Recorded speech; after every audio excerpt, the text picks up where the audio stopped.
the love of baby boomers. This is Dolores Clybert, your host. And I have a guest with me today, and he is going to be our financial resource person. But before I do that, I'd like to tell you a little bit more about For the Love of Baby Boomers. We can be found on For the Love of Baby Boomers at gmail.com. If there's anything that you would like us to talk about or visit, please email us. So now I would like you to get out your pens and pads because you're going to be wanting to write down things that this guest has to offer. Welcome, Barry Thomas. Well, thank you, Dolores. I'm very excited to be here. Thank you for inviting me, and I'm actually honored to be here and share the information that I can share with folks that's listening. Well, I'm glad that you came. And I would like you to please tell us about some of the 20 retirement tips or retirement risk that you discussed with me on the phone. Okay. Well, in retirement and when baby boomers get to retirement, there are 20 risks that they encounter. Not all 20, but you can encounter some. The first one here is volatility. Now, volatility means that the market is up and down. We see that in the news right now with the tariffs and going on and how the market came back up when President Trump and the China president wanted to discuss the tariffs. So now the market started going back up, but when they were high, it was going down. So that can affect your retirements, especially if you are in the market, and a lot of folks are with 401k, TSP, 403bs. So you have to monitor that when you're in retirement, or it can deplete your retirement savings for sure. Okay, we don't want that. No. Okay. Renewal rate risk, that goes along with any type of investment that you might have. And if the rates renew, it can renew at a lower interest rate, which would also affect your return. If it's insurance, your premium, when your insurance is about to renew, it can also increase your premium. So renewal rates is just something you can't get around, and it can change your outcome on your investments. Okay. Also, we have overspending. Overspending is a big one.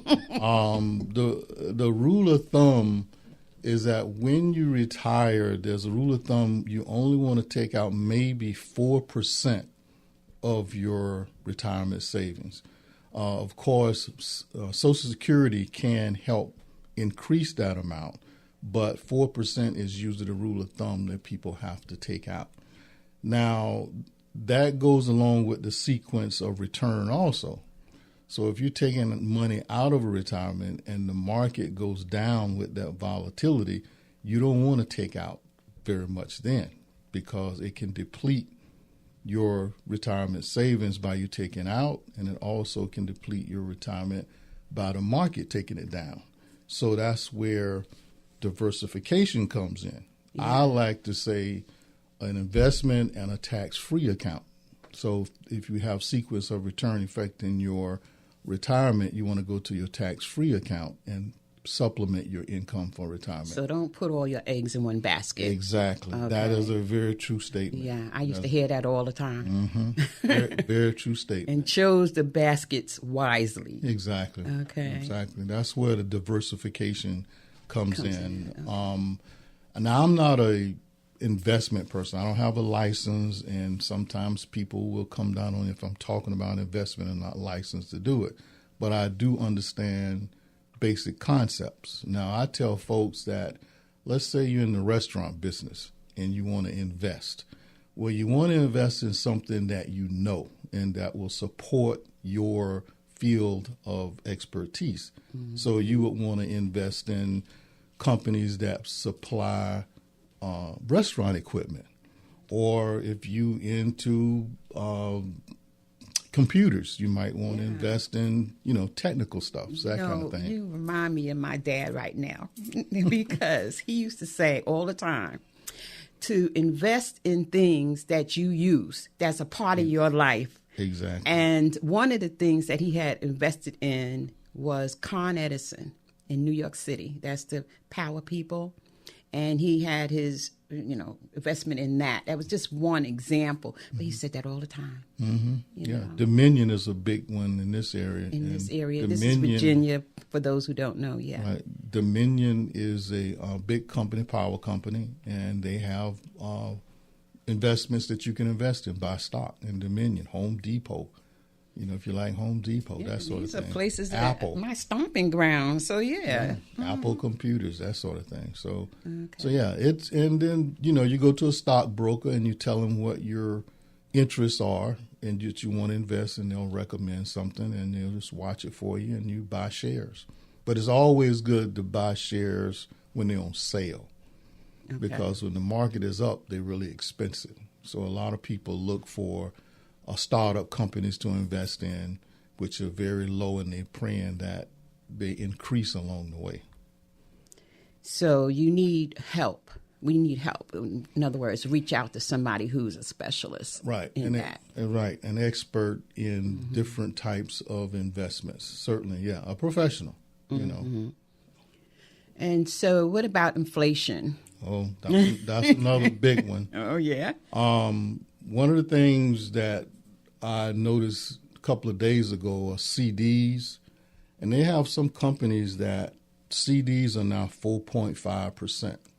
So whatever you investing in, you want to see it above inflation, because some savings accounts or some banks give you 1.7% on CDs, and that's below inflation. Inflation usually run about 2 to 3%, and it can be higher in some instances. But if you are saving in an account that's not giving you at least 3.5%, 4.5%, which is above inflation, then you're losing your purchasing power. And the purchasing power of your dollar needs to grow at all times. One of the things that just in 2022 we had COVID. Inflation was 8%. Oh boy! And some of the boomers probably saw that they got a cost of living raise on their Social Security during that time. I know I took 8%. They gave me 8% increase. So, but otherwise, they usually give you 2%, 2.5%, 3%, something like that to keep you above inflation. You need to have something that's going to be above that. Exactly. Inflation. Exactly. Exactly. And there are things you can do to keep you above inflation. I personally like annuities. A lot of people don't, but they're safe, and they can guarantee you a lifetime income. And with annuities, can you explain that a little more in detail?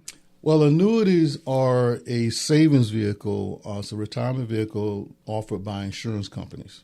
And insurance companies take pride in their investments, and they do them very low risk. They buy rights to offer annuities, and they keep it at not a low interest rate, but they keep it growing all the time. It's guaranteed growth. It prevents market volatility because it's indexed, meaning it follows the returns of the S&P. The S&P is down, then you don't get any interest applied to your annuity. If it's up, then you get interest applied to your annuity. Well, just so our viewers know, what's S&P? Oh, and maybe me too. Standard & Poor's 100. That's one of the indexes of the market. The Dow is an index. The S&P is an index. What's another one? I can't think of it right now. But the S&P and the Dow Jones Industrial are indexes that they follow to give an overall view of the market. And the S&P is like 500 companies that make up the S&P. Okay. 500 different companies. Okay. And longevity risk? Yes. People are living longer. Aren't they? Do you hear about centurion? How you say it? Centurions. Yes, yes. Living over 100. You see that more and more. More and more, and healthy. Yeah, yeah. I like Al Roker when he does your pitch on the jelly jars. He's been doing that for a long time. But now he's going to the new births as well. But yeah, longevity is the key. If you're living long and you're healthy, then you could eventually run out of money, especially if you're spending it. My mom is 93. She's been collecting Social Security since she was, in her 60s, over 30 years. Okay. So longevity, it can be detrimental, but I know as you get older, you spend less. You don't need as much. Yeah, your needs is not as... Exactly. You don't need like a whole bunch of high heels. Exactly.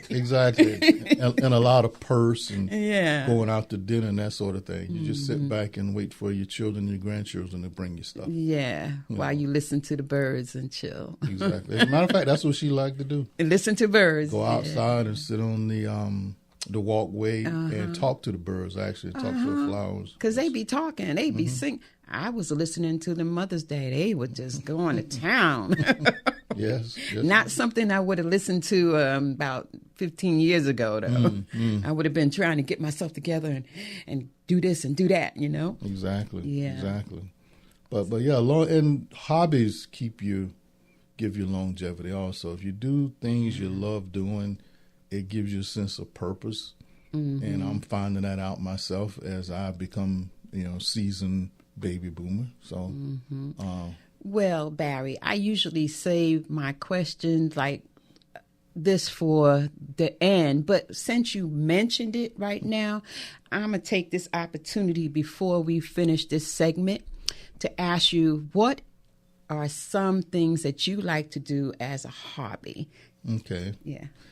First thing, I like bourbon. Ooh, so okay. I go to happy hour.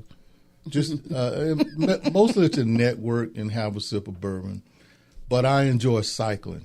I'm an avid cyclist. I've been cycling for like 30 years. All right. Finally was able to afford my dream bike. And I try to do at least 100 miles a week. And I also want to play music. And I came up with the idea of my marketing my business through music. Okay. And I'm not practicing now, but I love the blues harmonica. I've learned a couple of tunes, a couple of licks, they call them. I just need to practice a little bit more, and I have been practicing. But my business keeps me pretty busy. Yeah. But I got to take the time at least to do 10 minutes a day, because that's all it takes. Yeah. 10 minutes a day. But those are the things I love. I love going to see my grandkids. Yeah. In Florida, I go back twice a week. So you travel to Florida, okay? Twice a year. Twice a year. Yeah. My mom is there, and we help take care of her. We kind of rotate through the house and help her out when we can. That's wonderful. Okay. Yeah. My siblings and I rotate through. Okay. How many siblings do you have? I got one sister and 3 brothers. Okay. That's great. And 2 in Florida. One is in Atlanta. And my sister lives in Seattle. As a matter of fact, she's flying into D.C. to see our niece. So I'll drive up and hang out with her. She never been to the Black Museum. So she want to check that out. In D.C.? In D.C. Oh, yes. That's a must-see. I would tell people that is a must-see. Yeah. So family is very important. I thought about something before this morning. And I talk to my brothers every morning, more than I ever did when I was working and, carrying on. And what I realize is that I'm so blessed because I have brothers that we talk. And I also realize that, there are families that are very large when we're young. And then when you get older, you have maybe 1 or 2 people in your circle. So, accept your blessings and get involved with your family because you never know. Right. And let them all know how you feel. I feel that's important. So, Barry, we're going to get ready to take a commercial, and we'll be back.